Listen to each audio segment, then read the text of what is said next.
Alors, bienvenue à cet atelier qui s'appelle « Entendre l'expérience pour renouveler les pratiques et les services, tout un défi ». Alors, cet atelier-là va excusez-moi, moi je m'appelle Lorraine Gay et je vais animer l'atelier. Donc, l'atelier s'intéresse à la question de comment on fait bouger un système. Comment on fait bouger des politiques officielles, des services en santé mentale. C'est une autre façon de dire comment, à partir de quoi on évalue et qu'est-ce qui, dans ce processus d'évaluation-là, va amener à changer les pouvoirs en place, les acquis, les statuts, le discours, etc., la perception qu'on a des personnes usagères, etc. Alors, pour faire ça, on a 5 personnes qui vont nous aider à réfléchir dans un premier temps et ensuite on va travailler ensemble à dialoguer et à faire avancer des idées. Alors, la première personne qui va nous parler, elle s'appelle Linda Bourgeois. Et Linda, elle est la co-auteure d'un avis qui s'appelle voyons. Repenser la qualité des services en santé mentale dans la communauté pour changer de perspective à ce niveau-là. Et Linda a été une co-constructrice majeure de cet ouvrage-là. Alors, elle va nous faire sa présentation en 12 minutes et ensuite on aura les autres personnes. Alors, bonjour tout le monde. Est-ce qu'on m'entend bien? C'est correct. Merci beaucoup d'être venus. C'est sûr qu'on est moins nombreux, on est fatigués aujourd'hui à cette heure-ci. Alors, en 12 minutes, je vais essayer de résumer 4 années de travail. Alors, je vais m'y mettre tout de suite. J'y vais de ce pas. Voilà. Je vais plutôt vous lire le PowerPoint qu'autre chose, peut-être avec des petits commentaires. Oui, oh, excuse-moi. Bon, elle est habituée, la madame. Alors, entendre l'expérience pour renouveler les politiques et les services. Une démarche à partir du point de vue des personnes concernées. Alors, repenser la qualité des services, Lorraine vient de vous le dire. Bon, le contexte de cette démarche-là, alors nous étions un petit groupe de travail du Comité de la santé mentale du Québec. Pour ceux qui ne connaissent pas, CSMQ, le comité, c'était l'organisme conseil à l'époque qui relevait directement du ministre. Le comité de la santé mentale, c'était multidisciplinaire. Alors, on avait des médecins, travailleurs sociaux, travailleurs communautaires et institutionnels. Et c'était un organisme, c'était sur une base bénévole que tous les acteurs étaient impliqués au CSMQ. Et aussi, c'était un organe indépendant. Alors, c'était vraiment... Déjà, ça rencontre des critères de notre recherche, mais vous allez voir plus loin. Et c'est une organisation aussi qu'un petit peu comme le AQRP a intégré des personnes concernées et leurs proches très rapidement dans son existence. Et c'était une institution qui avait 35 ans, alors créée en 1971, abolie après 35 ans. Et là, je me permets un petit aparté politique. Nous, on a appris ça, mes collègues et moi, dont Lorraine et Lourdes Rodriguez, la chercheure responsable du projet. On était dans le char et ça passait aux nouvelles qu'on était abolis. Alors, c'est pour vous donner une idée du contexte de l'époque. Je pense que ça le rend assez bien. On n'est pas seuls qui ont vécu des revers à cette époque-là et on les revit aujourd'hui. Et j'espère que vous entendrez aujourd'hui qu'entre les revers, il y a des victoires. Et quand on acquiert quelque chose, on peut difficilement complètement le perdre si on continue à le défendre. Alors, c'est mon mot du départ. Maintenant, il faut que je continue. Là. Bon, alors, autre contexte, c'est que la Direction santé mentale du Québec, dans la même période, elle se médicalise alors qu'elle était plus psychosociale et médicale avant. Elle devient carrément médicale et elle perd aussi son indépendance. Elle se met à relever du ministère, si je ne m'abuse, Lorraine. Aide-moi. Merci, c'est correct. Excusez-moi, je suis un petit peu... Ça fait très longtemps que j'ai présenté. Je vous demande votre indulgence, mais ça me fait quand même très plaisir. Alors, c'est ça. À l'époque aussi, il y a peu de recherches encore sur le point de vue des utilisateurs de services au Québec. Alors, notre mandat, développer un cadre de référence pour évaluer la qualité des services dans la communauté, améliorer les mécanismes d'évaluation qui existent ou en proposer de nouveaux. Donc, on les a étudiés et on a regardé un peu dans le monde qu'est-ce qui existait de semblable. Ensuite, on le fait compte tenu de la politique de santé mentale de 1989, ça c'était la dernière politique, qui vise à favoriser principalement, je ne ferai pas le tour de la politique, là, mais l'appropriation du pouvoir à l'époque, avant le rétablissement.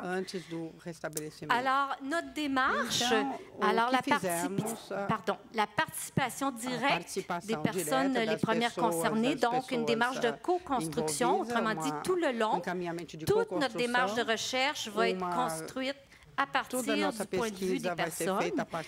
Ensuite, aussi l'embauche de quelques personnes concernées pour la recherche, des personnes qui avaient des compétences en recherche. On a essayé de privilégier leur embauche aussi. Ensuite, une consultation large de personnes concernées, des ressources variées un petit peu à travers le Québec, des visions diverses et des appartenances diverses, là, selon les groupes auxquels ils appartiennent. Et à plusieurs étapes, on a consulté aussi. Pour vous dire quelques impacts en rouge, alors, la présence des personnes tout le long du processus, ça nous a amené à inclure le milieu hospitalier à notre recherche, qui n'était pas prévu au départ. On est allé le défendre auprès du CSMQ, parce que lorsque nous consultions les personnes sur leur vécu, on consultait sur la médication, « Ah, à l'hôpital, telle affaire », on consultait sur les proches, « Ah, à l'hôpital, ils ont juste écouté mes proches, puis pas moi », ou « Ils n'ont pas écouté mes proches, mes proches ne pouvaient pas m'aider, ils n'en ont pas tenu compte. » Ou « Ah, à l'hôpital, on ne m'a jamais parlé du groupe de défense de droits, etc. etc. » C'est plate, il n'y a pas que des choses négatives qu'on nous a dit dans l'hôpital, mais disons que c'était un milieu en général moins apprécié, malgré qu'il peut y avoir des bons coups, on a vu ça aussi, mais c'était en général moins apprécié et qui avait un impact très profond dans la vie des personnes et dans leur vie dans la communauté. La stigmatisation provenant surtout du milieu hospitalier parmi les soins. Elle peut provenir de tous les soins en général, d'après les gens aussi. Là, mais... Alors, ce que ça nous a fait faire aussi, ça nous a amené conséquemment à inverser les priorités d'une recherche. Alors, nous, normalement, en recherche, on va partir des recherches qui se faisaient à l'époque. Les services sont organisés comme ça. Alors, on va descendre dans notre recherche, on va aller voir c'est quoi les pratiques en conséquence de l'organisation du service. Ensuite, on va aller vers les résultats désirés dans notre recherche. Je l'explique en détail, vu que j'ai 2 minutes de plus. Alors, nous, on a fait le contraire. Alors, on est parti des résultats désirés par les personnes pour aller vers les pratiques qu'il faudrait avoir dans le milieu de santé mentale pour obtenir ces résultats et pour être capable que les intervenants soient capables d'avoir ce genre de pratique-là auprès de nous, bien, comment on devrait réorganiser les services, parce qu'on parlait vraiment d'une réorganisation du point de vue de la personne. C'était vraiment... je cherche le nom là, de la grosse fête hippie. Là, en tout cas, c'était le Woodstock. Bon, OK, c'était pas un bon punch. Alors, Ephrem. Alors, la revue de littérature, ensuite, il faut avancer un peu. Il y avait de la recherche, surtout aux États-Unis à l'époque, qui se faisait. Et de cette recherche-là ressortait beaucoup l'importance de contextualiser. Et pour que les travaux servent au Québec, qui est un système bien différent. Alors, pour contextualiser, nous avons consulté des gestionnaires, chercheurs, intervenants, toutes sortes d'acteurs, en fait, la défense de droits, ce qu'il ne faut pas oublier, le regroupement des ressources alternatives, toutes sortes des recherches, des genres de services un peu parapublics aussi, en tout cas, toutes sortes vraiment d'acteurs le plus largement possible en santé mentale, mais leur point de vue ne nous a pas servi à établir nos critères de qualité. C'était pour contextualiser, pour rentrer notre affaire dans le système de santé mentale, pour nous aider à dire comment qu'on pourrait, qu'est-ce que ça pourrait agir, que ça pourrait justement transformer le service. Les critères de qualité, ce sont les utilisateurs de services eux-mêmes qui les ont déterminés. Alors, on est rendu là, on a établi des critères d'évaluation, je vais vous en parler. Je ne suis pas rendue à une demi-heure, là, toujours. Alors, quand on évalue en qualité, en recherche évaluative de qualité, alors on évalue trois choses habituellement, les structures, processus et résultats. Alors, les structures, là, qui concernent plus les administrateurs, je vais passer vite là-dessus. Les processus, ça, c'est la pratique, l'intervention, l'intervenant avec nous. C'est surtout des aspects techniques qui sont évalués, en tout cas, puis au Québec, c'est les corporations qui font ça, ces évaluations-là. Il y a des corporations qui évaluent un petit peu plus des aspects plus humains, mais en général, c'est assez technique. Les résultats, là, nos résultats qu'on recherche, c'est-à-dire qu'on établit des critères dans le but d'obtenir certains résultats au bout de la piste. Alors, ça va toujours concerner le bien-être, satisfaction des usagers. En général, au Québec, c'était centré plutôt la satisfaction des usagers et sûrement, vous avez vu ces choses-là déjà. Là, en évaluation, on va avoir beaucoup des questions fermées, cocher oui ou cocher non, ou cocher 1, 2, 3. Et à la toute fin, des fois, on avait des questions un peu plus larges, mais... Merci. Puis, il est rose, le papier, c'est correct. Alors, puis c'est ça. Des fois, on avait des questions plus, un petit peu plus larges, mais la façon que ça se faisait, ou de mettre les questions à la fin, en tout cas, même le processus, notre chercheur, en tout cas, la recherche dit que c'est pas nécessairement ce genre de... Ça nous donne pas vraiment la satisfaction, même juste la satisfaction des usagers, ça reste un peu foncé. Pas tout à fait précis, en tout cas. Et aussi, ce qu'on va évaluer, c'est l'importance donnée à chacune de ces dimensions et leur rapport entre elles. Parce que là, évidemment, si j'ai des structures qui ne permettent pas certaines pratiques, bien, oublie ça, ça ne compte plus. Alors, il faut évaluer les choses en connexion les unes avec les autres. OK. Mais... Là, c'est là que je fais l'animation parce que mon PowerPoint est très basique. Mais du point de vue des personnes concernées, les critères d'évaluation courants de type quantitatif, objectif, mesurable ou dur, qu'on dit en évaluation, ils sont insuffisants pour une évaluation réelle des aspects interpersonnels des pratiques qui affectent notre quotidien, nos relations et notre trajectoire de vie. Ce sont les aspects des services les plus importants. Ce sont les aspects les moins considérés par la recherche.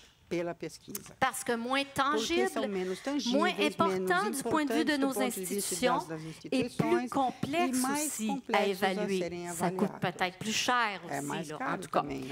Et d'autres aspects cruciaux identifiés aussi par les usagers doivent, excusez le mot usager, là, parce que pour aller vite, des fois je dis ça, doivent être évalués. Il y a des aspects qu'on a décidé puis qu'on nous a suggéré aussi d'évaluer plutôt à la négative parce que ça brille par leur... C'est des critères de qualité qui vont briller quand ils sont absents ou sinon leur présence nuit à la qualité. Alors on souhaite les faire briller par leur absence. Donc, par exemple, les mesures de contrôle, les effets secondaires des médicaments. Alors, c'est des choses qu'on ne veut pas. Ça aussi, c'est à évaluer, ce qu'on ne veut pas. Pour définir la qualité, il faut donc établir des critères de référence en s'appuyant sur des bases avant tout éthiques. Ça, là, c'est vraiment le grand fondement de notre recherche. Dignité, respect, libre choix, solidarité, équité, participation citoyenne. Élargir la notion de résultat qu'on a habituellement en recherche à partir d'une pluralité de points de vue des personnes et selon le contexte. Ça, j'ai jamais tout compris, là, c'est beaucoup trop compliqué, il faut être chercheur, mais je vous dis, ce qu'il faut comprendre, retenir de ça, c'est qu'il n'y a pas un point de vue de personne satisfaite de service, il n'y a pas un vécu, il n'y a pas un besoin, il n'y a pas une demande de service, il n'y a pas un critère de qualité, il y en a une multitude et il faut, oui, prendre ce qui est majoritaire, considérer les exceptions, etc. C'est tout un processus. Par exemple, évaluer le risque, ce n'est pas un calcul mathématique. Moi, quand je suis allée à l'hôpital, on évaluait de fois en fois que je suppliais pour être hospitalisée, on évaluait le risque avec une petite grille. Asseyez-vous sur votre chaise, madame. Attendez. Si vous n'êtes pas morte quand on va revenir, c'est parce que vous êtes correct, on va vous retourner chez vous. Ça revient à peu près à ça, mon histoire. Mais la tentative de suicide, elle a eu lieu dans la salle d'attente où le médecin m'a laissé parce qu'on m'a laissé là une fois de trop et je ne pouvais pas retourner chez moi à la vie que j'avais sans soins. Alors, c'est un exemple. Ensuite, élargir le concept d'évidence au savoir-être des intervenants, on l'élargit, au vécu, à la subjectivité des personnes aidées, et là, les personnes utilisatrices passent plus dans la porte. Aussi, repenser les mécanismes de notre système d'évaluation. Et c'est une belle époque. On va en avoir d'autres, je vous promets. Alors, qu'est-ce que ça nous donne comme résultat recherché à partir de notre regard critique, en fait, celui des utilisateurs de services? L'appropriation du pouvoir, retrouver la capacité d'agir sur sa propre vie plutôt que la prise en charge que les services nous offrent. Le rétablissement en termes de transformation personnelle, que la personne elle-même ressent le besoin, peu importe c'est quoi la transformation, de son point de vue, plutôt que la chronicité, la qualité de vie du point de vue de cette personne et de ces groupes de personnes dans leur communauté, plutôt qu'une vie dans des services, même si de qualité. Alors, autre résultat, ce que ça nous a donné, c'est les mécanismes à mettre en place ici, pour assurer un système de qualité, donc les recommandations du groupe de travail au bout du compte. Existence, je ne lirai pas tout, là, mais le grosso modo, existence de structures de participation pour renforcer le pouvoir citoyen. Et il y avait des critères aussi sur comment ça devrait fonctionner pour que ce soit effectif. Ça. Existence et consolidation d'un système de droits et recours, charte des droits des utilisateurs de services, plainte officielle, mécanisme d'évaluation et de recherche, avec des personnes utilisatrices toujours impliquées à toutes sortes de niveaux, formation au cadre de référence par des personnes concernées elles-mêmes, information sur la diversité des modèles explicatifs et d'approche aussi en santé mentale. Autrement dit, que le ministère soit ou le gouvernement soit responsable d'informer de ça et pas chaque intervenant tout seul dans son bureau avec toutes ses autres affaires à faire parce qu'ils veulent le faire et ils ne peuvent pas des fois. Alors donc, plutôt, mon petit mot de la fin, très humblement, parce que ça finit un peu en queue de poisson en 10 minutes, plutôt que seulement recevoir des soins, la pleine citoyenneté. Merci. Merci de votre attention. Merci beaucoup, Linda. Alors, nous allons poursuivre. Mettez vos écouteurs avec Rosana Onoco-Campos, qui est médecin, qui est la directrice universitaire de la rue côté brésilien et qui est professeure au département de médecine sociale et préventive de l'Université d'État de Campinas. À vous la parole. Bom dia a todos e a todas. Eu queria J'aimerais commencer par remercier l'invitation d'être ici. Et ces rencontres ont agité certaines questions dans moi sur des études d'évaluation parce qu'en fait, on a une interface très grande de notre expérience de travail et je vais essayer d'être dans mes temps. Et je vais avoir l'excuse, une des recherches les plus importantes que nous avons faites par rapport au développement d'indicateurs pour évaluer des services communautaires psychosociaux, des centres psychosociaux dont nous avons parlé ces jours-ci. Alors, la première question, on l'a commentée. Je ne sais pas si vous l'avez suivi. Je ne sais pas si ce sont les mêmes personnes qui ont suivi le contexte de la réforme psychiatrique brésilienne des dernières 20 années qui ont produit un changement paradigmatique dans les soins à la santé mentale avec une grande expansion des services communautaires, un centre d'attention psychosociale, les services thérapeutiques. Il y a eu une inversion des fonds. On dépense, enfin des dépenses, on dépense plus dans les services communautaires que dans les services à l'hôpital, mais où il manque aussi un modèle d'évaluation cohérent. Alors, les indicateurs classiques de productivité de l'hôpital, par exemple, sont incapables de donner la richesse et la variété des pratiques de réhabilitation psychosociale et les soins à la crise. Notre groupe de recherche à Campinas a travaillé avec un focus spécial dans l'évaluation, la recherche évaluative. Alors, pour qu'elle s'appelle évaluation participative, doit comprendre l'inclusion de différents points de vue et valeurs des personnes concernées avec les nouveaux services, viabiliser et augmenter l'utilisation des résultats de l'évaluation, doit considérer l'inévitable caractère politique de la recherche en général et de la recherche évaluative en particulier, et donner le pouvoir aux groupes concernés avec les services permettant qu'ils s'approprient le savoir, des connaissances générées pour réaliser, pour qu'ils puissent l'utiliser dans leurs revendications. Alors, en essayant de suivre ces principes, nous avons une multiple inclusion de groupes d'intérêt. Le partenariat a été pensé pour rapprocher l'académie et les services. Pour donner une consistance à cette proposition, nous avons choisi de travailler avec un processus participatif, partagé et démocratique qui a produit un type de connaissance différent du traditionnel, qui est plus complexe et qui comprend des multiples groupes d'intérêt. Et nous travaillons avec 3 axes principalement, les travailleurs, les gestionnaires et à travers les travailleurs et les gestionnaires, on s'est approché des usagers. Alors, cette recherche n'a pas les usagers directement, mais c'est une stratégie que les travailleurs et les gestionnaires de ces services puissent faire cette inclusion dans leurs locaux de travail.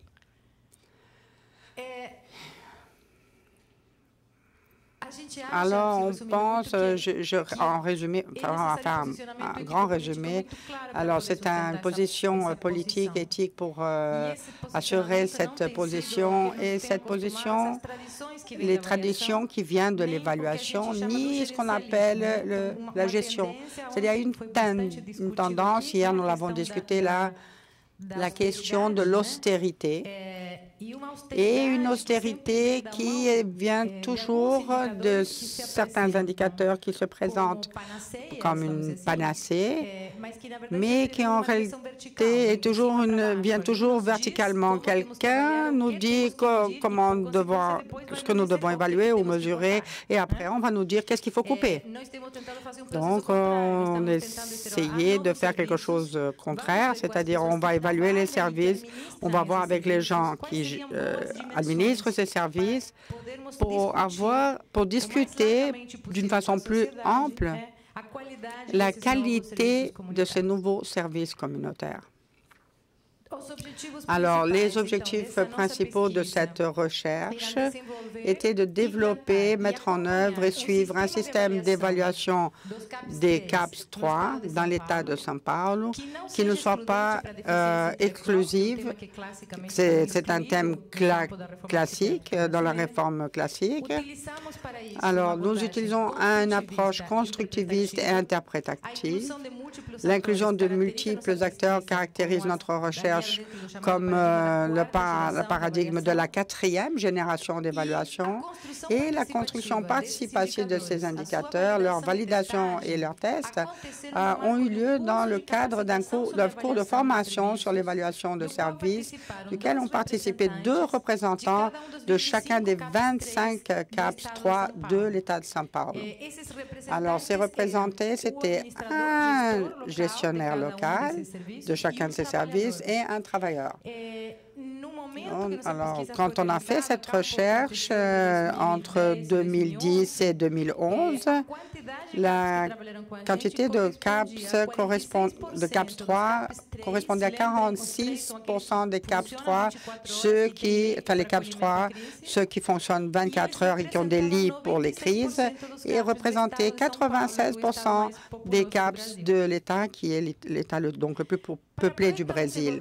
Alors, pour développer ces indicateurs, nous avons utilisé des stratégies multiples. Il y a eu le cours de formation, l'intervention sur l'évaluation, alors qui comprenait des activités de support théorique, concentration.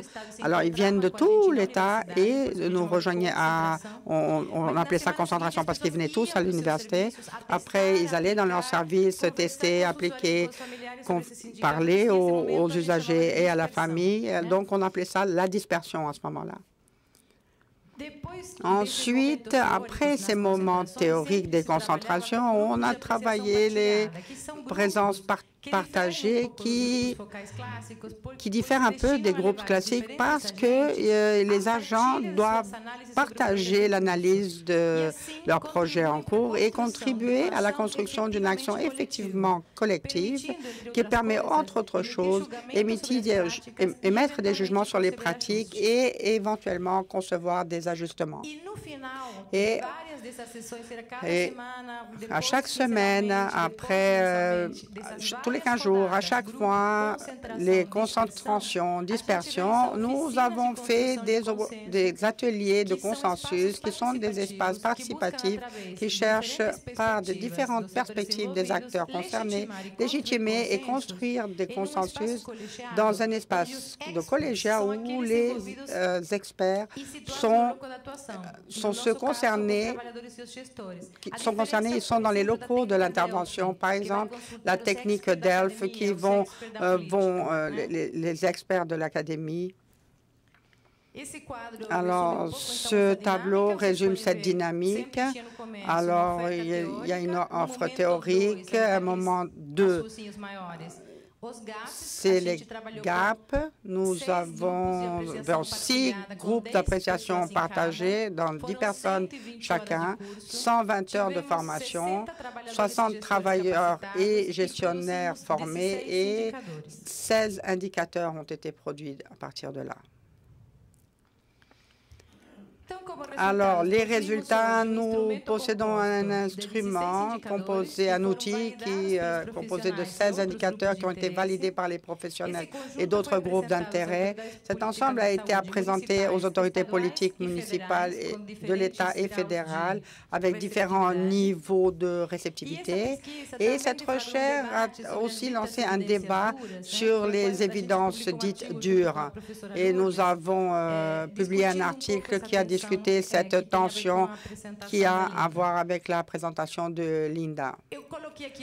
Alors, je ne vais pas, j'ai mis les indicateurs ici, je ne vais pas en parler, ils existent, il est possible de travailler avec une quantité limite d'indicateurs et en même temps avoir un grand espace de pratique, par exemple. Alors, la capacité des CAPS d'accueillir les crises, même pas moi, j'arrive à lire tout ça. Enfin, bref. Alors, par rapport à la quantité de cas nouveaux par mois, alors on va inclure également le dernier qui a à voir avec les médicaments. Et ça, c'est intéressant de commenter. On travaille avec le GAM pendant qu'on est en train de développer ces indicateurs. Donc, on voulait avoir des indicateurs avec les médicaments qui avaient la partie critique de gamme, mais nos groupes d'intérêt étaient vraiment très sérieux. Il y avait un manque de contrôle des médicaments et même le manque de médicaments, tout simplement, parce qu'il n'y a pas le médicament. Alors, nous avons respecté ce que nos groupes d'intérêt ont fait. C'est classique, bon, le nombre de patients qui adhèrent au processus de médicaments. Donc, on a même cette proportion de ceux qui prennent leurs médicaments. Alors, comme réflexion finale et toujours provisoire, on a essayé de montrer qu'assumer radicalement les stratégies participatives, on est mené à revoir certains présupposés méthodologiques de la recherche qualitative en santé collective. On ne peut pas travailler comme on faisait traditionnellement si les principes différents. Dans notre modalité de travail, on est ferme à rejeter une violence dans l'interprétation qui, suivant Pierre Laurent-Languier, on appelle ça de non nécessaire. Alors, on ne peut pas nous s'ériger en autorité interprétative, interprétant les autres. On les cherche à interpréter avec les autres. Il faut vraiment écrire et des aides, mais des aides à un mouvement de réflexion et de critique et apporter des questions pour eux et avec eux. Nous défendons une néo-ethnographie dans laquelle simplement on serait vraiment des écrivains. On va parler des effets d'une relation et d'un travail qu'on a appelé des effets de la narration, un rapport de respect, de confiance, d'affection qu'on peut construire peu à peu. Une relation vive et marquée par l'intensité amoureuse de nos rencontres et en même temps rigoureuse dans le domaine intellectuel. Nous rejetons aussi, à partir de cette expérience de partage radical avec les usagers, la dissociation entre l'affection et la pensée, parce que bien souvent, l'académie nous met dans ce dilemme, et c'est un faux dilemme. Enfin, on peut très bien une relation de confiance affective et être très rigoureux avec nos procédures scientifiques. Alors, je termine en disant que plus qu'une recherche, le processus a été une intervention qui a réussi à conjuguer la triade académique, enseignement, recherche, extension, sans perdre son caractère de recherche, mais en mettant en avant la méthodologie qui a inclus les divers acteurs concernés dans la construction des politiques publiques de santé mentale. Le processus a montré la capacité critique des travailleurs et des gestionnaires dans la proposition d'éléments qui aident dans les services au quotidien et dans la gestion des usagers. Donc, des personnes qui travaillent en santé mentale, on est tellement subjectif qu'on ne peut pas être objectif dans nos tâches. Et on a quand même réussi à avoir 16 indicateurs très pratiques. On est capable, oui, de mobiliser nos sentiments et nos raisonnements pour évaluer nos propres services. Alors, j'ai mis certains articles qui ont en lien avec ce qu'on a fait. Alors, je peux vous passer après ce qu'on a fait avec Lourdes. Merci beaucoup.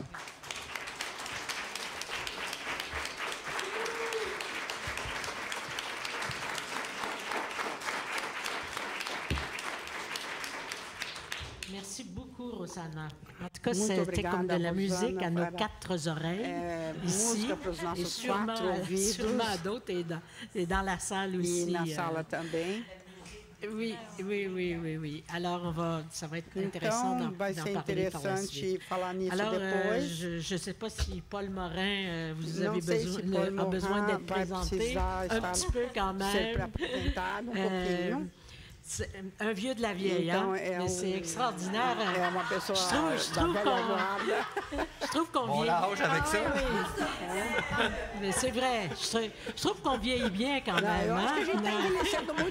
Alors, Paul est professeur au département de services sociaux de l'Université de Sherbrooke. Il est le directeur scientifique aussi des, mon Dieu, là, je ne m'en souviens plus, communauté. Du centre affilié universitaire. Voilà. Centro affiliado comunitário. M'excuse. Alors, Paul, à toi la parole.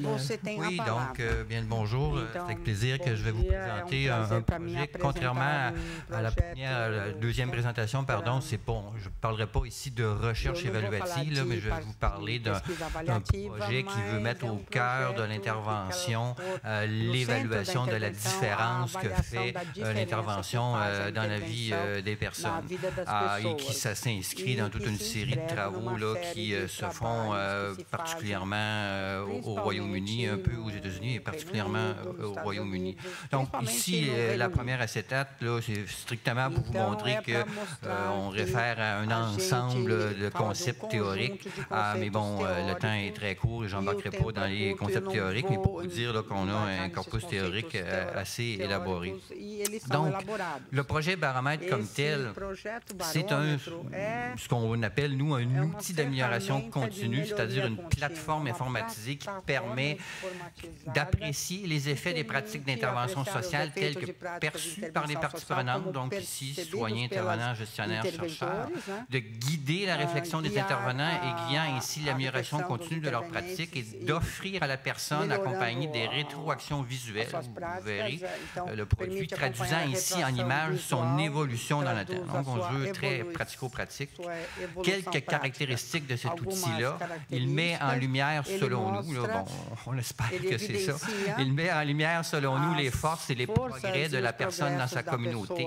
Il accorde un rôle actif à la personne accompagnée, c'est-à-dire, pour employer un terme, on souhaite qu'il soit effectivement coproducteur de l'intervention. Il exprime en image, le cheminement de la personne en regard de 6 sphères de vie qu'on a conceptualisées à partir de la recension des écrits, qui s'appuie beaucoup sur ce que les personnes ont dit. Donc, besoins essentiels, santé, compétences, estime de soi, participation sociale et communautaire, projet de vie et rôle parental, évidemment, s'il y a lieu. Toujours quelques caractéristiques par rapport à l'outil d'intervention. Il exprime en image le réseau social de la personne et son évolution dans le temps. Il permet de suivre les changements qui s'opèrent dans le temps à l'échelle d'un groupe de personnes.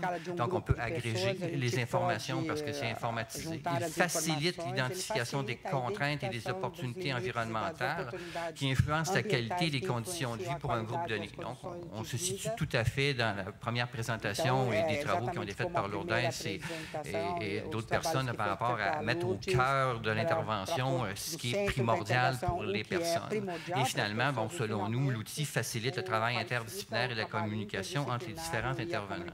Il y a 3 modes d'utilisation possibles, c'est-à-dire une auto-évaluation par la personne seule, une co-évaluation par la personne accompagnée d'un intervenant et finalement, bon, ça pourrait arriver, mais bon, l'emphase n'est pas mise là-dessus. Il pourrait effectivement y avoir une évaluation faite par l'intervenant seul. Et donc, il y a même une possibilité, on le sait, la littérature documente souvent qu'il y a des perceptions différentes entre l'usager et l'intervenant, et donc on pourrait effectivement, avec l'outil, voir la perception visuelle, les différences de perception par rapport à les différentes sphères de vie. Donc, vous voyez ici, quand je parlais des sphères de vie, vous les avez ici, là, que ce soit le projet de vie, santé, vie sociale et communautaire, besoins, rôle parental, s'il y a lieu, et compétences, estime de soi. Donc, ça, c'est le premier item. Vous avez qualité de vie, réseau social et objectif. Donc, le temps est relativement assez compté. Bon, je vais défiler ça, mais bon. Donc, vous voyez, par exemple, ça ici, c'est les différentes sphères de vie. Et donc, ça ici, c'est une idée par rapport au projet de vie, le degré d'accomplissement. Donc, sur une échelle de 1 à 10 avec des bulles à 1 à 5 et à 10, où la personne peut effectivement dire, bon, en regard du projet de vie, si on prend par exemple au niveau là, du sentiment d'être en contrôle de ma vie. Bon, en regard du sentiment d'être en contrôle de ma vie, est-ce que la personne se situe à 2, se situe à 5, se situe à 7 à 8? Et donc, par rapport à cette cueillette de données-là, chaque indicateur, comme je viens de dire, est associé à un continuum visuel gradé de 1 à 10 vis-à-vis le 1, le 5 et le 10. Les affirmations apparaissent au passage de la souris dans le but de donner des points de repère à l'utilisateur. Donc, sur chaque continuum visuel, une boîte de texte est disponible pour que la personne puisse exprimer la signification de pour positionnement. Donc, ça se veut interactif et ce n'est pas juste dans les chiffres. Il y a aussi cette possibilité-là pour la personne, effectivement, d'écrire. Ça ici, c'est l'onglet réseau social. Donc, en fonction de l'information qui est donnée par la personne et encore une fois, avec la personne situe son réseau social visuellement. L'outil permet de le faire par rapport à la famille, le travail, l'école, le lien professionnel, le lien au niveau des intervenants, le lien au niveau professionnel et finalement au niveau de la vie sociale. Puis là, le visuel permet de cerner si effectivement c'est proche. Plus c'est proche de la personne, plus effectivement il y a un lien. Les couleurs, mais ce n'est pas nécessairement un lien positif, ça peut être un lien négatif ici. Donc, il y a effectivement cette possibilité-là pour la personne de dire, pas de dire, mais de nous permettre effectivement de mieux cerner, circonscrire le réseau social de la personne. Donc, encore une fois, cet outil-là documente la taille du réseau social de soutien, le nombre de personnes, documente la force du réseau social en termes de proximité relationnelle entre la personne et les membres de son réseau et documente la qualité des relations. Donc, c'est relativement, on pense, assez novateur d'avoir un outil. On le sait, la littérature, et bon, on le sait, c'est abondamment documenté l'importance du réseau social dans la vie des personnes. Permet, toujours par rapport à la qualité de la relation avec l'intervenant, l'outil permet de documenter les indicateurs suivants. Le sentiment d'être respecté par l'intervenant, le sentiment d'être soutenu, le sentiment d'être apprécié, le sentiment d'être écouté et compris et le sentiment d'être crédible de la part de l'intervenant. Donc, tout l'aspect de la qualité de la relation est aussi intégré dans cet outil-là. Donc, on a vu la qualité, les sphères, on a vu très rapidement aussi le réseau social et donc, en termes d'objectifs. Et l'outil permet effectivement à la personne, avec son intervenant, comme je l'ai dit, ça pourrait être aussi carrément que ça existe. Les Écossais en ont développé un outil comme celui-là qui s'appelle le iRock, qui est carrément un outil d'autogestion. Oui, évidemment, il y a un dialogue avec l'intervenant, mais en bout de piste, c'est le point de vue de l'usager qui prévaut. Donc, ici, par exemple, l'objectif, ce serait de trouver un logement dans lequel je me sens bien. Donc, là, avec l'intervenant, on détaille de quelle façon, effectivement, la personne va arriver à avoir effectivement un logement dans lequel elle se sent bien.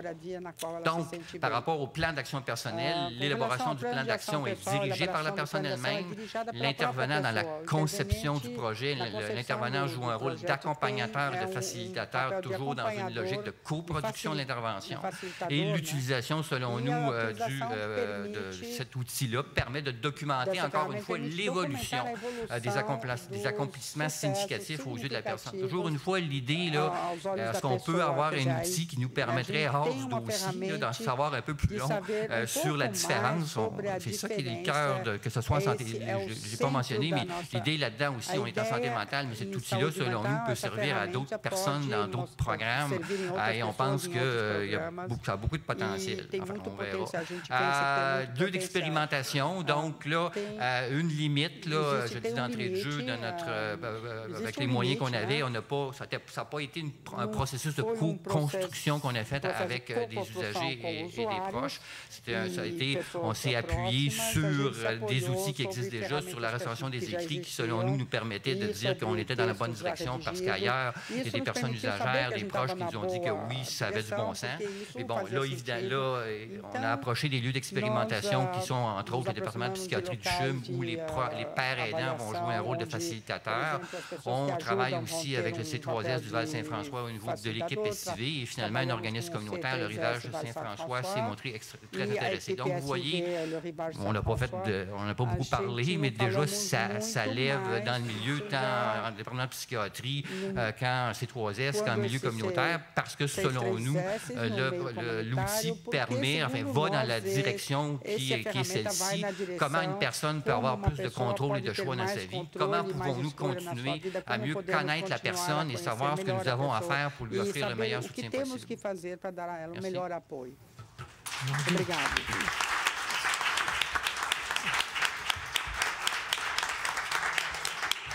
Je ne me souvenais pas que Paul parlait si vite. Je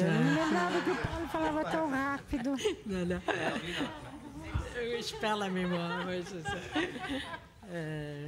Alors, merci, Paul. Bon, voilà un outil. On va revenir sur cet instrument-là tout à l'heure, qui n'est pas juste un instrument. Alors, nous allons passer aux derniers intervenants, et non les moindres. Alors, à l'extrême gauche. C'est ça, oui, à l'extrême gauche. C'est Roger Boisvert. Roger qui est aussi un militant de très longue date du mouvement alternatif, du mouvement de défense des droits, du mouvement Par et pour. Et Roger a été à l'origine de l'expression gestion autonome de la médication. Oui, c'est lui qui dans un des... On cherchait, puis dans une réunion de travail, à un moment donné, Roger est arrivé avec ça. Et il est membre aussi du comité qui a travaillé au projet alternatif de politique de santé mentale qui s'appelle Avoir une vie. Alors, bienvenue Roger. Merci d'être là en remplacement de Denise Blais, qui malheureusement est malade et n'a pas pu être avec nous. Et Ghislain Goulet, qui est organisateur communautaire au groupe de défense de droits Action Autonomie, bien connu aussi dans les milieux de défense de droits, entre autres le comité Pare-Choc, qui est toute la lutte anti-électrochoc. Alors voilà, vous avez la parole, chers amis. Alors, merci beaucoup. On a 6 minutes chaque, fait qu'on va se partager le 6 minutes. Mettons que vous avez 2 minutes de plus, parce que Paul, vraiment... C'était 2 minutes a mais porque o Paul... Est-ce que le nouveau plan d'action en santé mentale, tu quelqu'un qui sait s'il est sorti? Já saiu? Alguém sabe se ele saiu? Il n'est pas sorti. Hein? Ainda não saiu, né? En tout cas, je ne sais pas qu'est-ce que M. Barrett va faire, mais on verra. C'est la question qu'on se posait en 2012, en 2013, si le nouveau plan d'action santé mentale 2010-2015 était sorti. Et en 2014, il semble qu'il n'est pas encore sorti. 2014 ainda não saiu. Alors, c'était une préoccupation qu'on avait, plus au niveau du projet de participation des personnes utilisatrices de santé mentale de Montréal, qui est un projet qui était financé par l'Agence de la santé de Montréal pour supporter les personnes, pour participer aux travaux de planification, d'organisation et d'évaluation des services de santé mentale sur l'île de Montréal. On constatait au niveau du comité que les personnes utilisatrices avaient été très peu présents dans l'élaboration du plan d'action en santé mentale 2005-2010. On avait quitté de peine et de misère une place pour participer à une rencontre d'évaluation du plan d'action en santé mentale 2005-2010. Loïse était une de nos représentantes à cette rencontre-là. Alors, le constat qu'on faisait, c'est que la présence des personnes dans la planification des services, c'était pas gagné.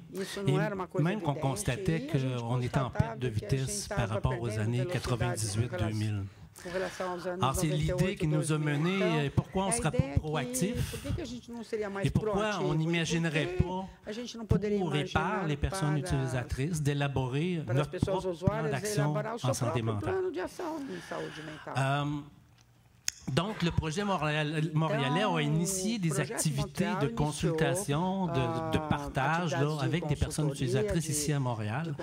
Entre autres, on a réalisé une activité Théâtre Forum avec des sketchs pour débattre de perspectives d'un plan d'action en santé mentale, de débattre de nos préoccupations, de débattre aussi sur les constats qu'on faisait de la mise en place du plan d'action en santé mentale 2005-2010. Entre-temps, il est arrivé une mauvaise nouvelle, je pense. L'Agence de la santé de Montréal nous a annoncé qu'il mettait fin au financement du projet de participation. Alors, on s'est retrouvé à voir qu'est-ce qu'on fait avec les derniers mois qui nous restent à travailler. Alors, on s'est dit, perspective d'un plan d'action, on devrait travailler fortement, rapidement, intensément, pour essayer de léguer des outils de prise de parole, des outils d'analyse, des outils de discussion pour les personnes utilisatrices, pour assurer une pérennité, mais assurer aussi le développement, la continuité de la participation des personnes utilisatrices. Donc, on a concentré nos énergies en mettant sur pied un comité de rédaction d'un plan d'action composé de personnes utilisatrices. On s'est associé aussi à un chercheur que la plupart d'entre vous connaissez sûrement, Jean Gagné, qui a accompagné la démarche. Puis avancer.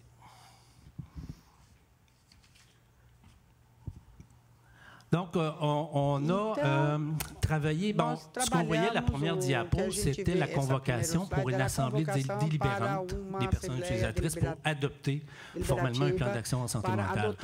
Auparavant, on a travaillé, on a recensé tous les rapports de consultation qui se sont tenus, autant à Montréal qu'au niveau national, des consultations qui avaient été faites par et pour des personnes utilisatrices. On a remonté 13 ans en arrière. On a compilé toutes ces discussions-là, toutes ces revendications-là, ces recommandations-là, dont un document qui est essentiel et fondamental, un document qui s'appelle « Guide pour une réflexion et un dialogue sur l'appropriation du pouvoir individuel et collectif des personnes utilisatrices de services de santé mentale, paroles et parcours d'un pouvoir fou ».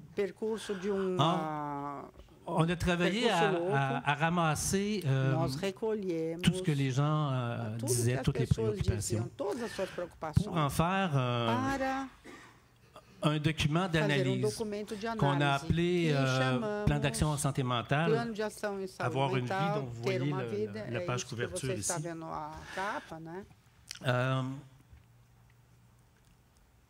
C'est sûr que pour nous, c'est un document de... Peut-être que je l'ai dit tantôt, mais c'est un document de lutte. C'est une longue marche que celle faite par des personnes utilisatrices ici au Québec, puis je dirais partout ailleurs, pour avoir une place, pour avoir son mot à dire et pour influencer les services qu'on va nous offrir. Alors, c'est l'essence de ce document-là. Je vais laisser la parole à Roger qui va vous présenter un peu plus qu'est-ce que ça donne, une initiative comme celle-là, faite par et pour les personnes. On pourrait être surpris, vous allez peut-être être surpris de voir quelles sont réellement les préoccupations des personnes.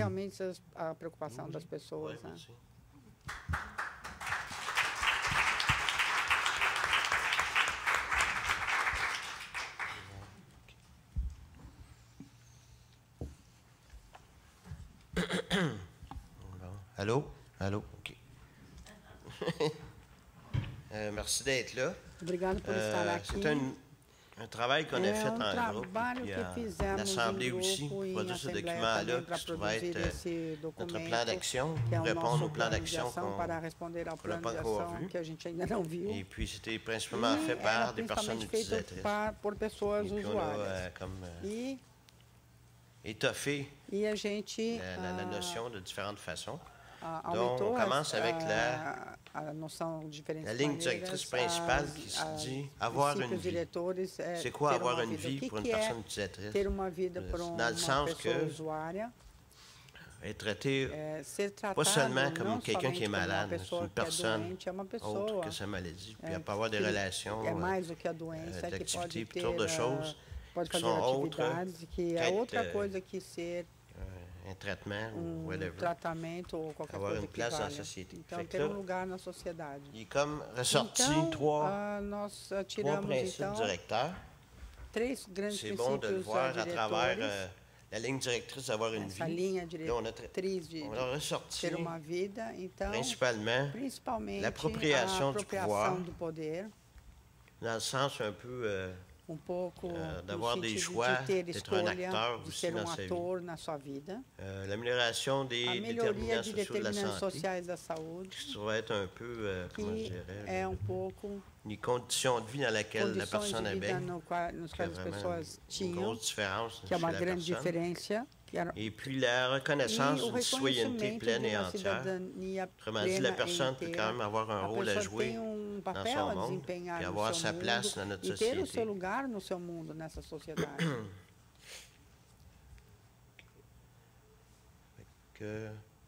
Autrement dit, on vise le développement de la personne, son autonomie et sa qualité de vie, qui se trouve être, on pourrait dire, l'être de la personne comme telle, à travers l'appropriation collective et individuelle du pouvoir.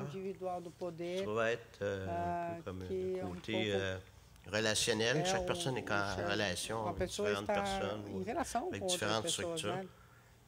Et puis, dans un contexte qui est plus grand, qui a une plus grande justice sociale, recherche du bien commun et renforcement de la citoyenneté. Puis là, on peut voir un genre de triade là-dedans, dans le sens de la personne, être en relation et le contexte. E o contexto. A gente pode recortar tudo isso e fazer esquema assim, né? On ne visait pas d'avoir les réponses à tout ce qu'on veut, c'est faire réfléchir les gens, puis les amener à avoir d'autres idées géniales. A ter outras ideias toujours bon qu'il y en ait de temps en temps. É sempre bom ter ideias de vez em quando, né?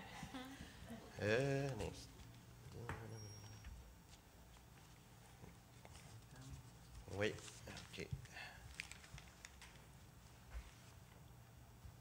Je regarde, OK. Et puis, à travers notre réflexion, avec les groupes de personnes, il y a eu comme un certain nombre de thèmes qui sont ressortis. Il y en a plusieurs qui sont un peu documentés dans ce document-là. Il y en a comme 5 qui ont été sélectionnés pour la présentation. On va faire juste un bref survol. Então, a gente vai fazer só sobrevoar rapidamente l'accès et les délais d'obtention des services e os prazos para obtenção dos serviços. Ça, je vais revenir là-dessus. Eu vou voltar a esse ponto. À la prochaine diapo. Il y a le projet clinique. Tem um projeto clínico. Je ne l'avais pas vu autrefois. C'est le brassage des structures.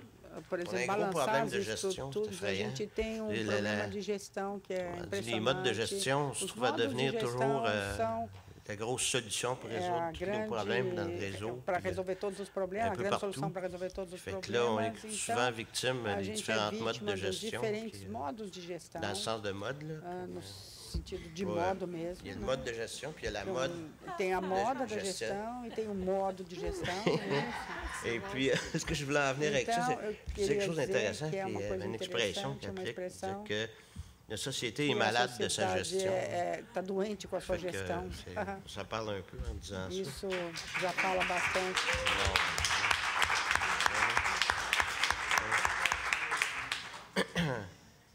Et puis, c'est ça. En même temps, je veux juste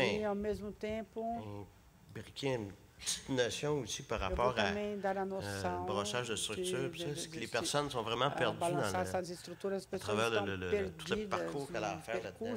Vous avez lu Astérix, les 12 travaux. Vocês já leram Astérix, os 12 trabalhos, o último ça reflète pas mal la réalité. Isso reflete mais a realidade mesmo, né? Não é só as nuvens, né? Fait que c'est comme une violence structurelle qui est portée estrutural que é levada em diferentes modos de gestão. Donc, la personne, ça peut être très intimidant pour une personne, mettons, de faire appel puis demander de l'aide. De pedir ajuda. Elle pense que ça va être simple. Ela pensa que vai ser simples. Souvent, les labors, frequentemente, c'est comme un milieu un peu, meio um pouco. On trouve de tout là-dedans. A gente encontra de tudo aí dentro. Dans le tout, il y a le pire. E no tudo tem o pior também, né?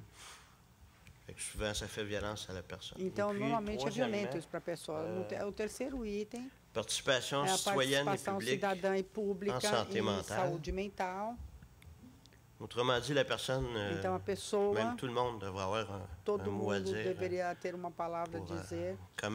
Como se sentir mieux, como avoir se un certain bien-être ter certo bem-estar interno en relation, em relação pour pouvoir atteindre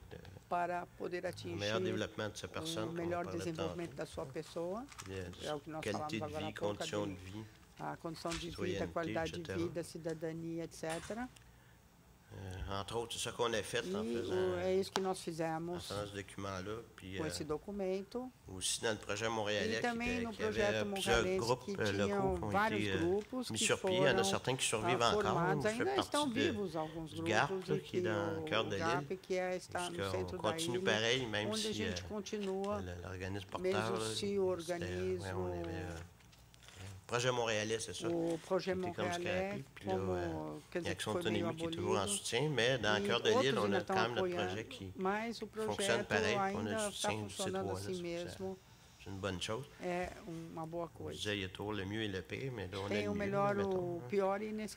mieux. Et puis, quatrièmement, lutte aux préjugés et à la discrimination. C'est très, très, très important ce côté-là. Si une personne vous est pressée, on vous dit, bon, cette personne, est-ce que ça fait une paranoïaque, vous allez vous voir pour une entrevue. Puis, c'est sûr que vous allez avoir une attitude différente que si, bon, ben, on vous envoyez un MBA, vai falar com MBA que está saindo de Harvard, não é isso? C'est un peu, en tout cas, ce qui est... Vous voyez un peu la chose, c'est qu'on s'attend tellement à voir, comme dans le cadre des troubles mentaux, puis ça, je veux dire, c'est pas mal dur à comprendre. Même les personnes ne comprennent pas complètement qu'est-ce que c'est. Mesmo as pessoas que trabalham não entendem realmente o que é isso, e eles também podem ter preconceito. Cinquièmement, le respect des droits de la personne, o respeito dos direitos da pessoa, très important que é aussi muito dans une société de droit, puis a sociedade de direito. Et puis, juste pour dire, só para dizer, on oublie ça des fois. A gente esquece. Des fois, le respect des droits, c'est thérapeutique. O respeito dos direitos é terapêutico. Oui, oui, madame, oui, monsieur. Sim, senhor, sim, senhora.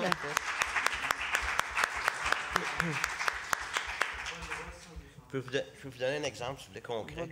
Comme par exemple, le droit à l'information. Mettons, dans le cadre, une personne se fait prescrire un médicament et puis elle a aucune autre information sur le médicament. Là, la personne peut développer toutes sortes d'effets secondaires bizarres. Des fois, c'est bien extrême, les yeux gardés à l'envers. Toutes sortes de mouvements involontaires ou la motivation qui change. Des fois même les phénomènes de la perception qui changent. Souvent, la personne va interpréter ça comme une aggravation de sa maladie, puis une perte de contrôle. Tandis que si elle avait été informée sur les effets secondaires potentiels, la personne va être « Ah, OK, c'est mon médicament qui fait ça. » C'est comme un grand ding dans la réalité, en fait. É como uma forma de saber da realidade. É um exemplo. Puis, attends, as-tu d'autres choses à rajouter? Oui, OK. Diapo 5. Oui. OK. Diapo 5, comme j'avais promis tantôt, c'est... Então, ça reprend l'accès et isso délai d'obtention retoma o acesso e os prazos de obtenção dos serviços. Então, o que as pessoas encontraram como solução? Plus de prévention, era mais uma prevenção, et puis, plus de diversité des services, mais uma diversificação dos serviços comunitários, o que acontece na comunidade. Parce que prévention, parce qu'il n'y a personne qui veut aller se présenter à l'urgence psychiatrique, puis emergência psiquiatra, né? Être traité e ser tratado de différentes façons. De diferentes maneiras. Il y a moyen, en travaillant uma maneira trabalhando à travers notre société, nossa sociedade, de prévenir qu'il y ait trop de problèmes prevenir de que santé tenha mentale. muitos problemas de saúde Et puis, a mental. diversité dans les services, E a diversidade nos serviços, il y a tellement de choses possibles tanta coisa possível qui peuvent être faites que podem ser pour feitas améliorer les conditions para de la melhorar as personne, condições da pessoa, améliore que son melhoram vécu en même temps. a sua Donc, vivência ao mesmo moins tempo. besoin Então, de ela faire terá appel menos à des services necessidade plus hardcore, comme on dirait. de serviços hardcore, como a Et puis, gente fala. c'est ça, Né? là, c'est que on ne veut pas y aller, A puis en même gente temps, não si quer on ir, y va, mas ça ao me tente mesmo plus de tempo retourner. Fait que, a le gente besoin vai de la também não quer prévention mais et de la voltar, diversité enfim, pour a que diversidade. les personnes, après, aient un parcours un peu plus communautaire. Tem percurso mais comunitário. Né? C'est ça, là. Puis, c'est ça, c'est les idées qui ont été trouvées as pour ideias que foram encontradas agir sur para l'attente agir sobre à travers les services. através dos serviços. OK. Juste voir si j'aurais une petite affaire à rajouter. Só vou ver se tem alguma coisa mais a acrescentar. En tout cas, s'il y a quelque chose, vous poserez des questions tantôt. Bom, se tem mais alguma coisa, vocês vão fazer as perguntas daqui a pouco, né?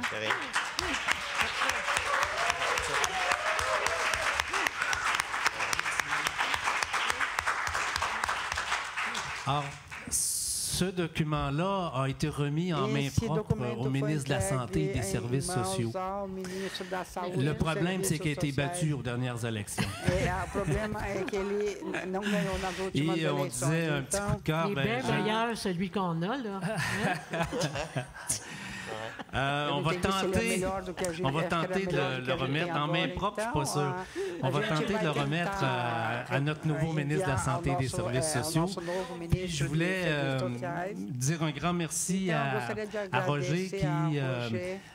C'est-à-dire que le nom du document, Avoir une vie, quand j'ai entendu ça, quand tout le monde a entendu ça représentait donc l'essence des discussions qu'il y a eu depuis 15 ans au sein des personnes utilisatrices pour essayer de parler de ce qu'ils ont besoin, de ce qu'ils veulent comme service, de ce qu'ils veulent comme vie plutôt. Puis je voulais remercier Roger, parce que c'est Roger qui a trouvé ce mot-là, ce nom-là. Merci.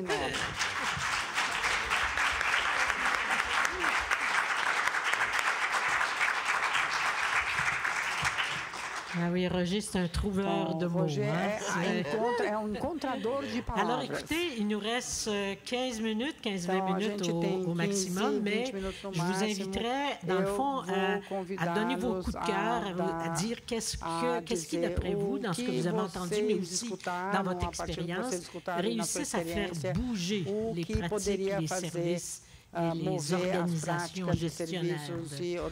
Moi, c'est un compliment pour les gens du Brésil. Para mim, eu quero parabenizar o pessoal do Brasil, mas eu fui visitar os CAPs. É preciso ter visto isso. As pessoas que trabalham, psicólogos, psiquiatras, enfermeiras, trabalhadores psicossociais, eles são de uma empatia, de uma compaixão. É como se você encontrasse um novo amigo, é mesmo nível. Il n'y a pas de hiérarchie entre les gens qui y travaillent et les gens qui les fréquentent. Il n'y en a aucune. Tu arrives là, tu le sens pas. Tu parles aux gens, eux parlent. En tout cas, moi, je parle do sul de Campinas. Eu estou falando do sul de Campinas, porque foi aí que eu fui vê-los. Tu arrives là, você chega aí, ils parlent aux gens autour d'eux comme si, bon, ils avaient toujours vécu ensemble, ils ont été voisins toute leur vie, et c'est comme ça qu'ils réussissent en tout cas, je cherche mes mots, là, mais à ce qui est l'essence d'avoir une vie. Alors, ça, j'ai trouvé ça absolument extraordinaire et merveilleux. Alors, c'est un compliment pour Rosana. Parabéns para a Rosana também. Bravo, bravo. Ouf. On pourrait vous nommer aussi. Marie-Thérèse Toutant, agente de liaison dans le milieu de l'itinérant. Militante en santé mentale depuis X années. Moi, je n'ai que des félicitations à vous faire. On pourrait regarder notre transformation sociale de différentes manières. On pourrait la regarder d'une manière négative, parce que oui, on vit des reculs. Mais en même temps, moi, dans mon cheminement personnel, dans ce milieu-là, je peux dire que moi, ce que je vois devant moi, c'est que ce sont des gens qui ont une expérience, qui ont une connaissance et qui transmettent leur connaissance. Et la connaissance, n'est-ce pas, c'est ce qui nous libère. Donc, c'est déjà un point très positif. Et ce que j'entends aussi et ce que je perçois, c'est qu'on est en train, avec l'explication que Paul nous a donnée, d'utiliser des techniques qui vont faire en sorte que des gens vont comprendre enfin ce que nous, on connaît depuis longtemps, mais avec cette perspective perspective-là, cette application-là, c'est extraordinaire. Moi, je suis vraiment emballée d'entendre tout ça. Et ce dont je suis aussi emballée, il y aurait plusieurs choses à dire. Je suis une personne emballée, comme plusieurs me connaissent, mais enfin. Une de mes forces, c'est qu'on ne lâche pas. Plusieurs d'entre vous êtes là depuis 30 ans. Bon, je ne serai pas plus loin pour certaines personnes, pour ne pas trop les payer. Un peu de respect pour les âgés. Mais on est encore là. Donc, la cause, notre cause est noble. On ne lâchera jamais pour cette cause-là. Et cette cause-là est le respect de la dignité humaine, qu'importe qu'il soit dans une situation avec un problème de santé mentale, qu'il soit dans une situation de pauvreté. C'est un citoyen exclu. J'ai participé hier à des ateliers avec des personnes des Premières Nations. Ils vivent de l'exclusion. Eux aussi ont le désir des solidarités. Donc, merci d'être là. Puis continuons. Puis baissons pas les chines devant notre nouveau ministre de la Santé.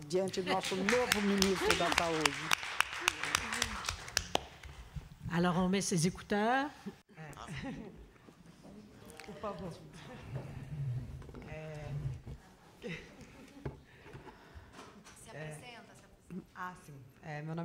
Je suis Lorena, de l'Université fédérale Fluminense de Rio de Janeiro, au Brésil. Et je voulais vous remercier d'abord. Toutes les idées ont été très pertinentes et ça m'éveille un certain dérangement parce que je suis venue avec lui de Rio de Janeiro. Ça a à voir avec ce manque de respect que les gestionnaires municipaux, fédéraux, ils adoptent avec les mouvements sociaux. Je pense que la recherche de Rosanna donne ces éléments, comprenne ces éléments. Ce sont des indicateurs objectifs, clairs, qui montrent comment on aimerait que les services marchent. Et ce n'est pas souvent qu'on arrive que ces recherches soient considérées par les gestions. Et ce n'est pas toujours que ça se devient une transformation de politique publique. J'étais vraiment très impressionnant. Vous avez remis le rapport au ministre et je ne sais pas s'il a une difficulté à lire. Oh. Oui, c'est un analphabète. É um analfabeto. Então, on est arrivé à avoir des technologies d'organisation pour qu'on puisse avoir des ordres du jour prioritaires. Et ces gestionnaires agissent de façon, enfin, manque de respect et ne considèrent pas nos exigences. Et j'aimerais vous dire ça, parce que je suis très énervée de cette vie quotidienne de lutte. On a déjà beaucoup de difficultés et en plus, avoir le manque de respect des autorités, c'est vraiment très énervant. Et au Brésil, nous avons vécu en juin, il y a eu des manifestations qui ont été connues comme les journées de juin. Les personnes qui vraiment n'en pouvaient plus d'avoir un manque de respect, elles sont allées dans la rue, elles ont fait de grandes manifestations et une partie de ces personnes, elles ont tout cassé. Alors, elles ont mis le feu à des biens publics et une partie du pays a trouvé que ce n'était pas bien, que c'était du vandalisme. C'était des actions directes qui est une manière de crier quand on essaye de négocier et puis on n'est pas entendu. Donc, dans le domaine de la santé mentale, les questions sont urgentes. Alors, ce n'est pas une question qui peut attendre. On parle de problèmes qui doivent être résolus tout de suite et qui ont besoin d'être traités là. Alors, je partage mon énervement par rapport à ce manque de considération et j'aimerais savoir quelles sont vos stratégies. Est-ce que vous allez tout casser dans les rues? Comment vous faites? Merci. Merci pour cette dose d'énervement dont nous avions besoin. Oui, monsieur. Oui, bonjour, mon nom est Malcolm Nadeau. Je suis utilisateur des services et autiste Asperger sans déficience intellectuelle. Alors, mon histoire est complexe. Ce que j'ai à dire, c'est bref quand même, je comprends qu'on n'a pas beaucoup de temps. Pour moi, la relation d'aide, quand j'aide des gens ou quand je vais vers les services où on est supposé de m'aider moi, je m'attends que la personne qui donne l'aide, que ce soit moi ou l'autre, ne cherche pas à avoir des avantages. Moi non plus, quand j'aide quelqu'un, c'est vraiment pour les aider, pas pour mon ego. Et souvent, ce que je vois, c'est que les gens, leur statut est tellement plus important que le mien. Je suis considéré comme pas important dans le système. Je me bats pendant des années maintenant pour avoir des services. Et c'est seulement quand je mets la pression, quand j'ai des enregistrements de faits, des contacts dans le communautaire, toutes sortes de preuves, je fais des menaces de dénoncer ces gens-là. Soudainement, ils sont tellement gentils, tellement doux avec moi, mais avant, ils étaient tellement méchants qu'ils me mettent dans une situation que si je fais des plaintes, si je continue à faire des plaintes, on me menace de m'amener à l'hôpital puis me garder prisonnier là. Quand je suis à l'hôpital, j'attends 3 jours en petit drap puis en culotte, puis je suis comme trop dérangé par ça. Je rencontre un psychiatre qui me dit c'est pas son problème si je me trouve au cimetière. Imaginez-vous. Ça, c'est l'aide. Ça fait des années que je ne connais même pas mon syndrome, je demande des informations, on ne me le donne pas. Alors moi, je trouve tout ça important, c'est pour ça que je suis ici, pour vous écouter, pour apprendre qu'est-ce qui est fait. Les outils, là, c'est bien, mais si les gens ne sont pas de bonne foi en arrière des outils, là, c'est là le problème. Alors, merci d'avoir créé un outil puis un guideline pour des gens qui n'ont aucune imagination puis ils n'ont pas une bonne foi parce qu'ils seront forcés de faire quelque chose avec ça. Ça va leur mener à faire les bonnes étapes. Mais il faut quand même l'humain en arrière qui soit conscient. Alors ça, c'est à nous de s'assurer de ça. Merci beaucoup.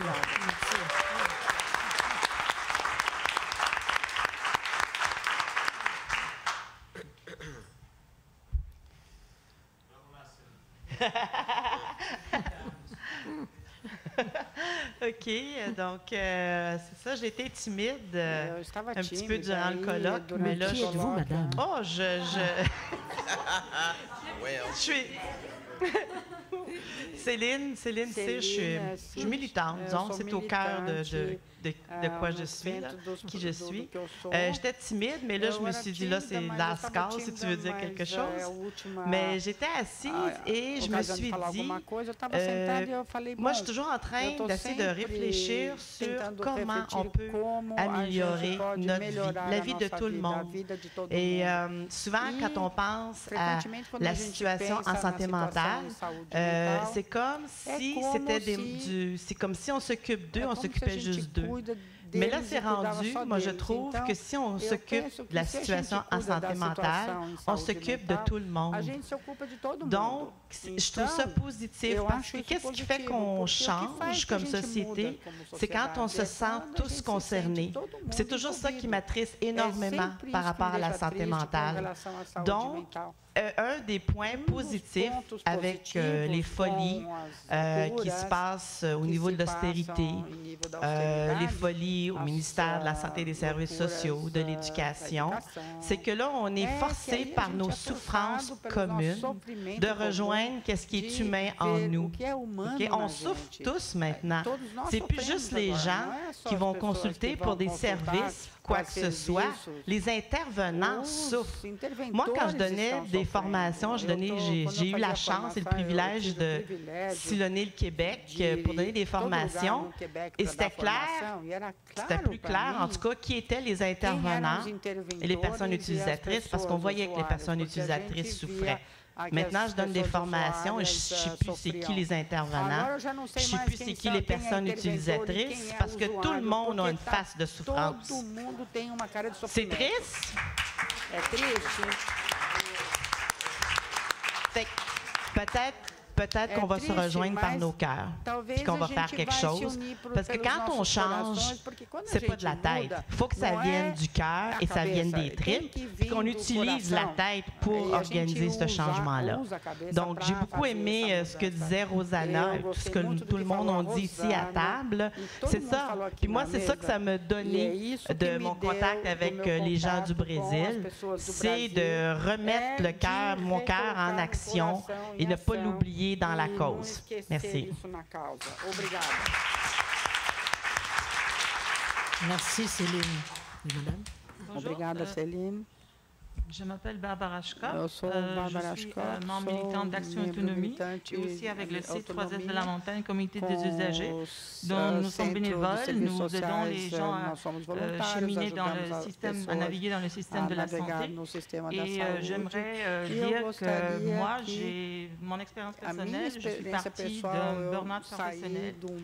Et voilà, je suis présentement en rétablissement grâce à des organismes comme Action Autonomie qui m'ont permis de connaître mes droits, de les affirmer et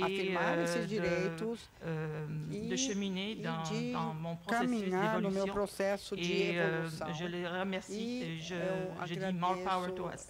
Merci.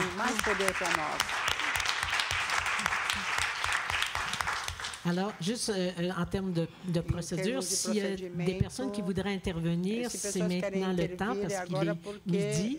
Alors, puis après, on va arrêter les interventions de la salle et donner 1 minute à chacun pour dire un mot de la fin. Juste une chose, réagir un peu à ce que la madame a dit, ce que je Denis d'or pour Odef Estrie.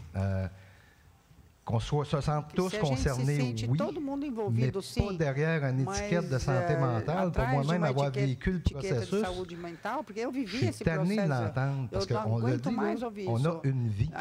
Et ce qu'il faut voir, ce que ça porte, ça, de dire qu'avec le DSM-5, on sait que tout le monde est susceptible d'être malade, ça légitime la souffrance qui est une souffrance qui n'a rien à voir avec une maladie. Donc, ça légitime ce concept-là qui légitime après la médication, l'intervention, la coercition, qui engendre la peur auquel on associe problèmes de santé mentale, violence. Moi, j'ai un diagnostic de santé mentale grave. C'est pas peu dire, là. Quand je dis ça, santé mentale grave. Fait que moi, là, oui, que tout le monde se sente concerné, mais par rapport à la vie, pas par rapport à la santé mentale. Merci.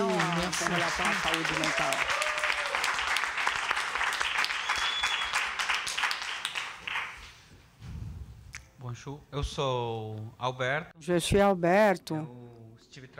J'ai travaillé dans le projet de Haruki au Brésil et j'habite à l'Argentine parce que c'est mon pays d'origine. Je travaille et je vais, plus qu'une question, j'aimerais remercier d'abord l'invitation pour être ici, et toutes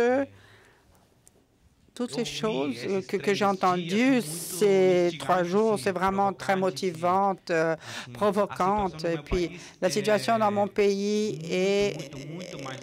est beaucoup plus en retard qu'ici, et bien pire que le Brésil. Et tout ce que j'ai entendu ces 3 derniers jours, c'est vraiment un bol d'air frais pour moi et très motivant.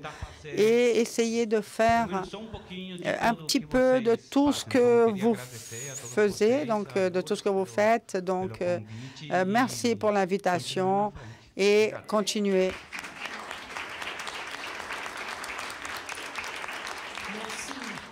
Merci, mais en même temps, je voudrais souligner Obrigada. que résiste aux capitaux prédateurs américains. Alors ça c'est extraordinaire. Viva Argentina, oui. Alors, écoutez, on va donner 1 minute à chaque personne pour dire un dernier mot et ensuite, bien, vous inviter à aller dîner. Alors, Rosanna.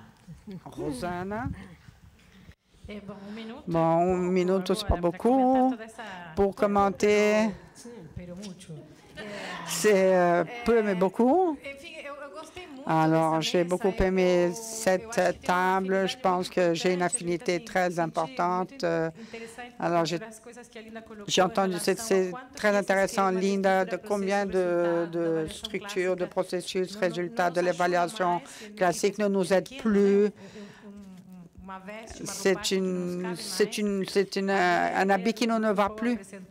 L'idée de Paul, après, on va se parler tous les deux pour rapprocher le Brésil de ses outils. Et j'ai pensé, je voulais remercier la question de Lorena.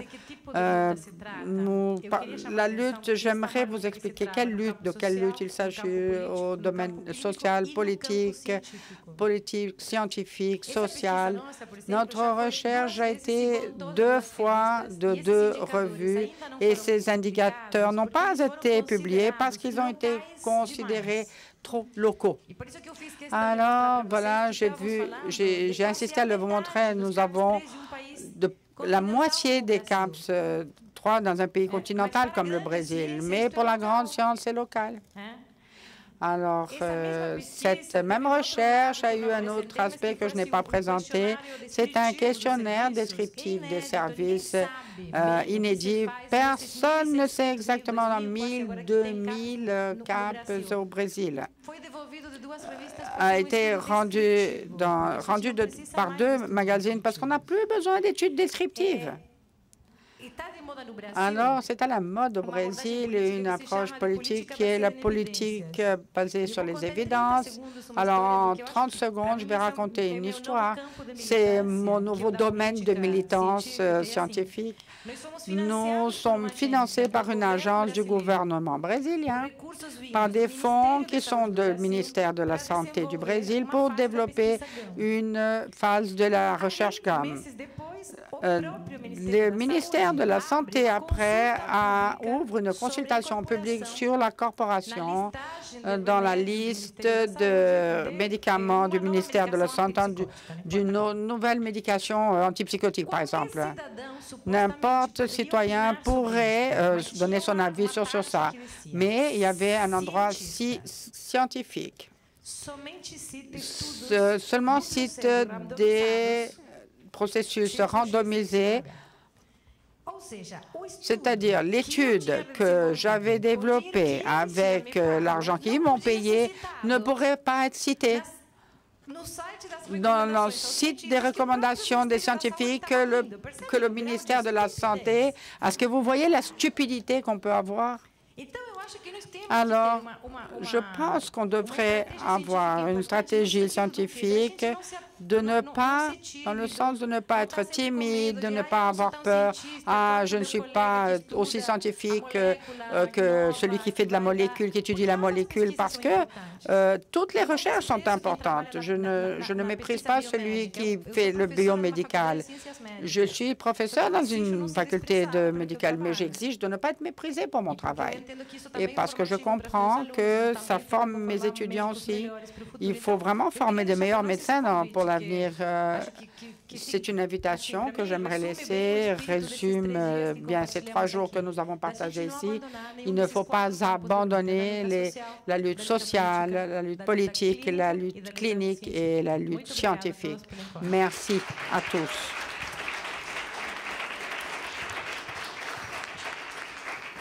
Merci beaucoup, Rosana. Obrigada, Rosana. Paul. C'est tout un programme que ma collègue vient de nous énoncer là. Et ça va tout à fait dans le sens de faire une histoire courte. Bon, j'ai mentionné tantôt que j'étais directeur scientifique d'un centre affilié universitaire. Un centre affilié universitaire, c'est une structure, une infrastructure de recherche intégrée, insérée au sein d'un C3S. Et, croyez-le ou non, notre document de référence qui provient du ministère dit clairement, explicitement, que c'est le croisement des savoirs qui doit être au cœur de nos travaux. Donc, croisement des savoirs, savoir expérientiel, savoir académique, bon, et tout. Donc, évidemment, en lien avec le croisement des savoirs, il y a cette co-construction des connaissances qui est fondamentale. Et bon, l'outil que je vous ai présenté, je pense, s'insère là-dedans. Et en finale, j'ai centré ma présentation sur l'outil, mais évidemment, puis bon, monsieur l'a bien dit, c'est pas pour mettre en œuvre cet outil-là, il faut évidemment être imprégné d'une approche axée sur les forces de la personne, de sa communauté, de son réseau, ça va de soi. Et donc, évidemment, dans le processus de formation que l'on va faire, il y a tout cet enjeu-là pour qu'effectivement l'outil se mette de l'avant comme c'est conceptualisé, le choix et le contrôle de la personne et non pas le contrôle sur la personne. On se comprend bien. Merci. Pessoa. Obrigada. Oui, Linda. Oh, excusez. Merci, Paul. C'est correct, là? Je pense. Moi, j'ai un petit mot pour chacun. Ça va être court, mais ben, plusieurs petits mots. Je ne suis jamais courte, mais je vais essayer. Alors, je trouve ça intéressant parce que c'est ça, j'ai 3 petits coups de cœur. Lorraine m'avait parlé de choisir un coup de cœur, mais ça aurait été extrêmement compliqué, plus compliqué que l'évaluation des services, je pense. Alors, j'ai un petit coup de cœur pour ce qui est passé, Paul. Ah, excuse-moi, je ne te voyais pas, je pensais que tu étais parti. Alors, pour Paul, la démarche, je trouve ça très, très intéressant. J'étais très intriguée, j'avais hâte d'entendre plus. Je suis bien contente d'avoir entendu plus. Moi, je trouve ça assez prometteur. Puis je pense, malgré nos expériences passées, il faut peut-être foncer puis essayer d'innover puis voir à mesure ce que ça donne. On réajustera. Mais je trouve ça peut-être aussi que l'avancement de la cause aussi, auprès surtout des intervenants de nos milieux de santé mentale, est peut-être rendu là aussi de mieux d'utiliser au mieux des outils semblables et dans le bon sens. Moi, je veux croire à ça, mais enfin, il ne faut pas croire aveuglément, comme justement tu l'as très bien dit. Et alors, je retiens de ça comme le pouvoir de pouvoir donner mon mot, une chose que depuis 15 ans, j'entends des utilisateurs de services dire si je pouvais écrire quelque chose, moi, dans mon foutu dossier de santé mentale, et je vois ça une grande, grande force de ce projet-là. Merci de nous en avoir parlé. Et puis, pour Mme Rosanna, moi, j'ai accroché mon coup de cœur. Le projet entier, c'est un immense coup de cœur pour moi parce que j'avais, même si Denise Blais, ma grande amie, me tient au courant des progrès de tout ce qui se passe à la RUC puis les recherches dont on entend parler, c'est vraiment extraordinaire d'entendre de quelle ampleur c'est inimaginable pour nous. Et un de mes coups de cœur, c'est la notion de dispersion que vous appelez quand on forme des gens qui forment leurs proches, qui forment des... Et ça me rappelle, je ne sais pas c'est où, en Amérique du Sud, je crois d'ailleurs c'est toi, Lorraine, qui m'avais déjà parlé de ça. C'est en alphabétisation que des gens dans des communautés, avec un petit coffret, un petit outil très simple, on a formé des milliers de personnes à leur langue, en fait. On a alphabétisé comme ça des milliers de personnes, puis je trouve que c'est des pistes vraiment toutes simples et c'est génial, en tout cas, que ce soit porté. Je vais poursuivre, excuse-moi, merci Rosanna, on va se reparler comme tu disais. Et puis, je garde le coup de cœur de mes amis d'Action Autonomie. J'ai 2 coups de cœur. Un très à la négative, mais que c'est tellement vrai, la violence structurelle, que peut-être on ne tape pas assez fort encore là-dessus. Ça choque tout le temps quand on en parle, mais peut-être qu'à un moment donné, ça prendrait un front commun pour cesser de l'accepter, pour vraiment stopper ça. Un grand front commun du mouvement de santé mentale. Pour commencer, peut-être qu'il faut enlever ce qui n'est pas bon des fois. Et puis, mon autre coup de cœur, c'est léguer, l'expression léguer des outils pour assurer des suites à la participation. Je trouve ça très beau, puis je souhaite que toutes les démarches, on puisse léguer des choses, que peu importe les contextes, il faut continuer, il faut semer. Ouais.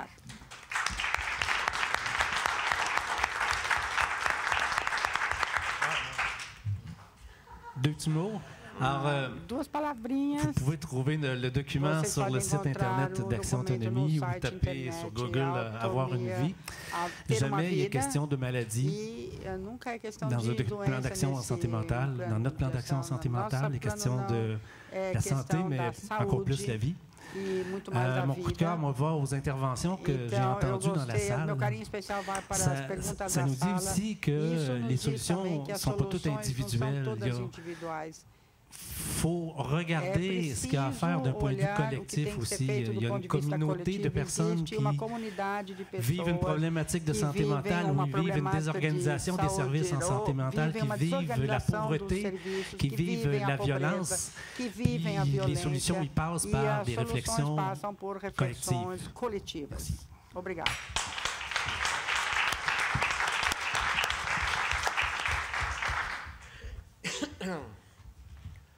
J'ai pas grand-chose à rajouter. Je vais juste dire, d'habitude, ça, je recommande au monde que je dis tout le temps, quand je ne sais pas exactement quoi dire, c'est continuer à cheminer, continuer, même si on ne voit pas la fin, on ne la verra peut-être pas, au moins on va être en chemin pour aller. Et puis, pour ceux qui veulent bâtir, ben, on commence par penser bien grand, puis on commence petit. Petit conseil,